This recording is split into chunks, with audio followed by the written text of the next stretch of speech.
রাশিয়ার ৮০তম বিজয় দিবস উপলক্ষে রেড স্কোয়ারে ১১,৫০০ সেনার কুচকাওয়াজ, যাদের ১৫০০ই ইউক্রেন যুদ্ধে অভিজ্ঞ। প্রথমবারের মতো কুচকাওয়াজে প্রদর্শন করা হয় সামরিক ড্রোন, ছিল ট্যাঙ্ক সহ বিভিন্ন সাঁজোয়া যান। এছাড়া রাশিয়ার ইয়ার্স আন্তঃমহাদেশীয় ক্ষেপণাস্ত্রও সামনে আনা হয়, সেগুলো পারমাণবিক অস্ত্র বহন করতে সক্ষম। এমন মুহূর্তে রুশ প্রেসিডেন্ট ভ্লাদিমির পুতিনের পাশেই ছিলেন চীনের প্রেসিডেন্ট শি জিনপিং। ৪ দিনের রাষ্ট্রীয় সফরে গত ৭ মে রাশিয়ায় পৌঁছান শি জিনপিং। তিনি পুতিনের আমন্ত্রণে দ্বিতীয় বিশ্বযুদ্ধে নাৎসি জার্মানির পরাজয় উপলক্ষে আয়োজিত বিজয় দিবসের কুচকাওয়াজে অংশ নেন। রয়টার্সের প্রতিবেদন বলছে, এটি ছিল সোভিয়েত জয়োৎসবের ৮০তম বর্ষপূর্তি। এই অনুষ্ঠান ঘিরে নিজেদের কৌশলগত অংশীদারত্ব আরও জোরদার করল রাশিয়া ও চীন। দেশ দুটি ২০টিরও বেশি চুক্তি স্বাক্ষর করেছে। গত ৮ মে ক্রেমলিনে দুই দেশের প্রেসিডেন্ট ভ্লাদিমির পুতিন ও শি জিনপিংয়ের মধ্যে ৪ ঘণ্টাব্যাপী বৈঠকের পর এই চুক্তিগুলো সই হয়। বৈঠকের শুরুতে দুই নেতা একে অপরকে বন্ধু বলে সম্বোধন করেন। চীনা প্রেসিডেন্টের এই সফর এবং স্বাক্ষরিত চুক্তিগুলোকে দুই দেশই দ্বিপাক্ষিক সম্পর্ক আরও ঘনিষ্ঠ করার এক গুরুত্বপূর্ণ পদক্ষেপ হিসেবে দেখছে।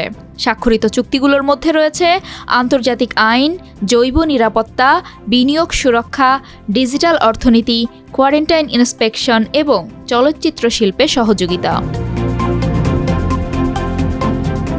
এক যৌথ বিবৃতিতে দুই নেতা বলেন, বর্তমান বৈশ্বিক অস্থিরতা ও ভূ-রাজনৈতিক চাপের প্রেক্ষাপটে রাশিয়া চীন সম্পর্ক আন্তর্জাতিক অঙ্গনে একটি স্থিতিশীল শক্তি হিসেবে কাজ করছে। পুতিন বলেন, আমরা একসঙ্গে আরও ন্যায়সঙ্গত ও গণতান্ত্রিক বহুপক্ষীয় বিশ্ব ব্যবস্থা গঠনে প্রতিশ্রুতিবদ্ধ। শি বলেন, আমরা একতরফা সিদ্ধান্ত ও বল প্রয়োগের বিরুদ্ধে রুখে দাঁড়ানোর বিশেষ দায়িত্ব পালন করছি। রাশিয়া ও চীন আন্তর্জাতিক সমাজে স্থিতিশীল, ইতিবাচক ও অগ্রসরমান শক্তি এবং বিশ্ব শাসন ব্যবস্থাকে সঠিক পথে এগিয়ে নিতে একসঙ্গে কাজ করবে। পুতিন জানান, ২০৩০ সালের মধ্যে দ্বিপক্ষীয় বাণিজ্য ও প্রযুক্তিগত সম্পর্ক উল্লেখযোগ্য অগ্রগতি অর্জন করবে। এজন্য সাহসী লক্ষ্য নির্ধারণ করা হয়েছে। রাশিয়া বর্তমানে চীনা গাড়ির প্রধান আমদানিকারক এবং সেখানে চীনা শিল্প প্রতিষ্ঠান স্থাপনে আগ্রহী বেইজিং। তিনি আরও বলেন, ২০৩০ সালের মধ্যে দ্বিপক্ষীয় বাণিজ্য ও বিনিয়োগে উল্লেখযোগ্য মানগত উন্নয়ন নিশ্চিত করা আমাদের পরিকল্পনার অংশ। সিএনএনের প্রতিবেদন অনুযায়ী ২০২৩ সালে রাশিয়া ও চীনের মধ্যে রেকর্ড পরিমাণ বাণিজ্য হয়েছে।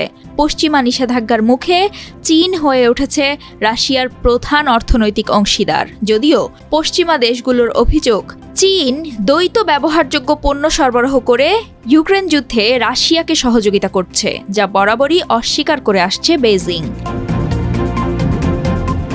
রেড স্কোয়ারে আয়োজিত কুচকাওয়াজে রুশ সেনাদের পাশাপাশি চীনা সেনারাও অংশ নেন এবং উত্তর কোরিয়ার সেনা কর্মকর্তাদের সঙ্গে পুতিন করমর্দন করেন।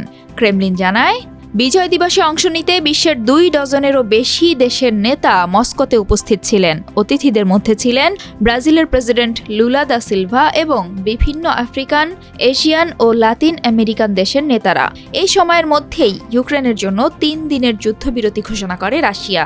যদিও কিয়েভ অভিযোগ করেছে, যুদ্ধবিরতি লঙ্ঘন করে রাশিয়া উত্তর পূর্ব ইউক্রেনের সামি শহরে গাইডেড বোমা হামলা চালিয়েছে।